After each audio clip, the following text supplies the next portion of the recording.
మాట చెప్పాడు. ఆ మాట మనం ఫిలిప్పీలకు రాసినటువంటి పత్రిక, అపోస్తలుడైన పౌలు ఫిలిప్పీ సంఘానికి రాసినటువంటి పత్రిక చూడండి, మొదటి అధ్యాయం 29వ వచనం ఒకసారి మనం చదువుకున్నాం.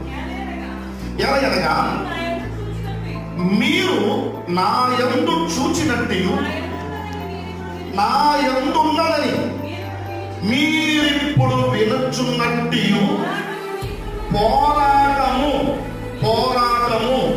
మీకును కలిగి ఉన్నందున క్రీస్తునందు విశ్వాసముంచుట మాత్రమే కాక ఆయన పక్షమున శ్రమ పడుటయు ఆయన పక్షమున మీకు అనుగ్రహింపబడెను.